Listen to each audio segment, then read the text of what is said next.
Subscribe करें हमारे YouTube channel Aniruddhacharya जी को और श्रवण करें भागवत कथा की महिमा का। साथ ही बेल आइकन दबाना ना भूलें। संस्कार वही है कि जिस संस्कार से परमात्मा की प्राप्ति हो जाए, जिस गुण से परमात्मा रीझ जाए, बस वही सबसे बड़ा संस्कार है। संसार को तो पाया पर भगवान को नहीं पाया। अच्छा एक बात बताओ मैया जी, आपने पूरा श्रृंगार कर लिया, बड़ी महंगी साड़ी पहन ली, चूड़ियां, अंगूठी 10 उंगलियों में और बड़ी नाक में हीरे की, तो फिर माथे पे हीरा, तो कान पे हीरा, गले पे सोना, सारा श्रृंगार कर लो पर माथे की बिंदिया ना लगाओ, तो क्या एक छोटी सी बिंदिया के बिना आपके श्रृंगार की शोभा होगी? हाँ या ना? नहीं। एक छोटी सी बिंदिया के बिना आपका श्रृंगार अधूरा है, ऐसे परमात्मा के बिना ये संसार अधूरा है। संसार की हर उपलब्धि अधूरी है। सब कुछ पाया पर उसे ना पा सके तो सब पाना व्यर्थ है।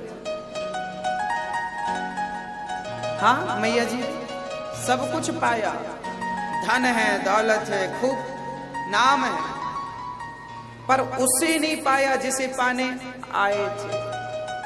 अच्छा पाया क्यों नहीं? उलझ गए। कहां उलझ गए? अरे जवान जवान उलझे तो बात समझ में भी आए, बुढ़े बुढ़े उलझे हैं, जिनकी डेट बिल्कुल सामने है वो उलझे पड़े हैं।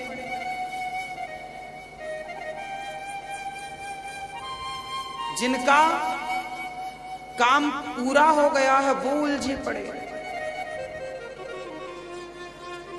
एक राजा था, रोज जंगल में जाता, 2 घंटे 3 घंटे बैठकर कीर्तन करता था। क्या करता? कीर्तन। श्री कृष्ण गोविंद हरे मुरारी, हे नाथ नारायण वासुदेव, प्रेम से कीर्तन कीर्तन कीर्तन कीर्तन करता। उसके कीर्तन से भगवान बहुत सुख पाते। एक दिन भगवान प्रकट हो गए, बेटा मैं तेरी कीर्तन से, तेरे प्रेम से, तेरी भक्ति से अत्यंत प्रसन्न हूं। तेरी जो कामना है मुझसे कह दे, क्या चाहता है? भगत ने कहा, प्रभु मैं बस एक ही वरदान चाहता हूं, मेरी पूरी प्रजा को, मैं राजा हूं और राजा का फर्ज है कि वो अपनी प्रजा का उत्थान करे, कल्याण करे।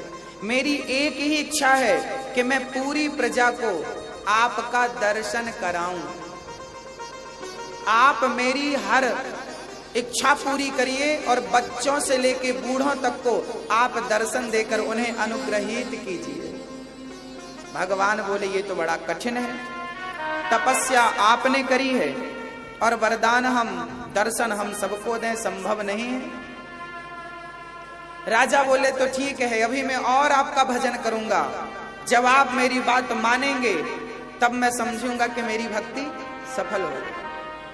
भगवान ने कहा तू जिद्दी है, चल मैं तुझे वरदान देता हूं, कल शाम को 5 बजे मैं यहां पर दर्शन दूंगा, तू सबको बोलना, सबको लाना, मैं सबको दर्शन दूंगा।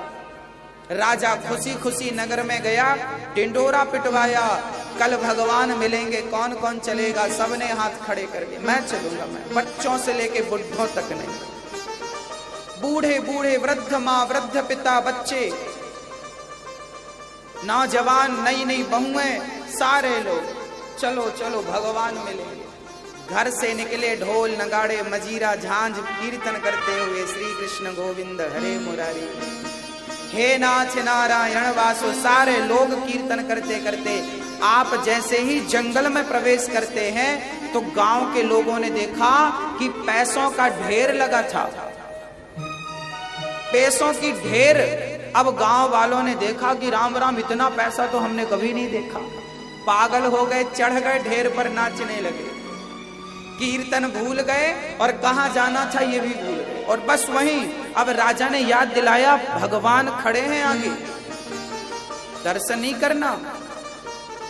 कुछ बोले, राजा साहब बड़ा कर्जा है सिर पर, क्या बताएं, इतना पैसा मिल जाए ना तो सारा काम बन जाए। कुछ समझदार बोले, ना ना हम तो भगवान को पाने आए हैं, उनको ही पाकर जाएंगे। कुछ उतर गए, कुछ चढ़े रहे, उन्होंने समेट समेट कर पैसा जो घर में भेजना शुरू किया। कुछ समझदार आगे बढ़े, चलते चलते चलते चलते जब कुछ लोग आगे बढ़े तो आगे ना सोने का ढेर नजर आ गया। अब जो पैसे को छोड़े थे वो सोने को कैसे छोड़ते। सारे लोग सोने के ढेर पर चढ़ गए। राजा समझाया, भैया आगे भगवान है, सोने से उतरो। कुछ समझदार उतर भी गए, 4-6 लोग उतर गए, आगे चले। 100-200 कदम रखा तो आगे हीरों का ढेर था, हीरा मोती ढेर लगा। अब जो बचे थे वो हीरे के ढेर पर चढ़ गए, हीरा मोती समेटने लगे। राजा बोले, भगवान से मिल लो, आगे भगवान है। गांव वालों ने कहा, भगवान से कहना कि वो कल दर्शन दे, हम कल जरूर आएंगे, हम कल मिलेंगे। भगवान से कहना वो हमें कल दर्शन दे। राजा अकेले आंसू भरते हुए रोते हुए चल पड़े। भगवान खड़े थे। राजन, आपने तो कहा था पूरी प्रजा को लेकर आएंगे, आप तो अकेले आए हो, कहाँ है सारी प्रजा? राजा बोले, प्रभु सारे लोग निकले तो आपके लिए थे, पर रास्ते में सब उलझ गए। ये घटना हम सबकी, जैसे निकले तो सब भगवान के लिए थे, कहां उलझ गए? रास्ते में, कोई सोना में, कोई चांदी में, कोई हीरा में, कोई पैसों में। बस हम सभी लोग परमात्मा को पाने के लिए ही आए थे, पर हम लोग भी रास्ते में उलझ गए, सोना चांदी और हीरा मोती में उलझ गए। आप अपने दिल में हाथ रख कर बताओ, क्या आप नहीं उलझे पैसों में? क्या हम नहीं उलझे हीरा मोती सोना चांदी में? हाँ मेरी माँ, हमारी उलझन यही,